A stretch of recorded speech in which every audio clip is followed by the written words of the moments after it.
All right, well, a large part of the country identifies as vegetarian or vegan, between 1 in 10 and 1 in 20, according to recent data.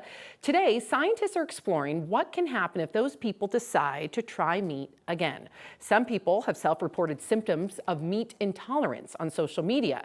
Joining us now to talk all about it, of course, our 9 News medical expert, Dr. Payal Kohli. Okay, Dr. Kohli, this is very interesting when you emailed this to me. Yes. As a vegetarian/vegan myself. Yeah. So if you have been vegan or vegetarian and you decide that you want to reintroduce meat, does it depend on one? Is it like white meat versus red meat, and can your body digest it? Yeah, this has been trending on social media. People are saying that you develop a meat intolerance. So you lose the ability, your body loses the ability to digest the meat.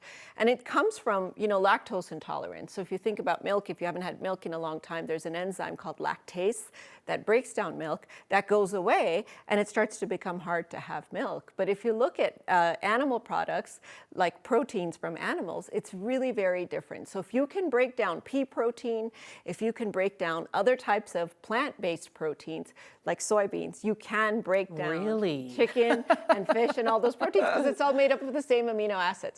So it really doesn't matter how long you've been vegan or vegetarian. Now, the interesting thing is that certain proteins are easier to digest. So certainly white meat is a little easier. It's leaner, so easier for our body to digest than red meat. Okay, so you just explained it. So what do you think is going on here? Is it psychological, maybe? It is a very real phenomena, Sam. And the problem is, if you haven't had meat for a long time, you're sort of at war with your food. And this is, I think, raises the interesting concept of our relationship with food. Because if we're antagonistic when we're eating the food, it does affect us in psychological ways. And in fact, the stomach ache, the nausea, the diarrhea, all of the symptoms that people feel when they eat meat after not eating it for a long time originate from anger, from resentment, and from an internal conflict that they have about the process of eating meat again. Wow, that is fascinating. Are there differences in the gut of meat eaters and vegetarians, scientifically? There are, in fact. So that's what's interesting, is for someone who eats vegetables all the time versus meat, your gut can change very quickly. In fact, within a day. Really? You go from one type of diet to the other. And is that bad? Well, so it changes the way that your body reacts to food. So the bacteria changes, and then the types of, enzymes and proteins that the bacteria makes also change. So, but it's not all that different that it prevents you from being able to break down the other type of product. But, our gut bacteria, Sam, is like our fingerprint. It looks different for every person. Wow. And it's highly dependent on what we eat. So if we start eating very processed foods, that's going to change our gut bacteria. But people will notice sometimes they'll get, changes in their bowel habits, they get more constipated or something if they start to change the types of food that they eat.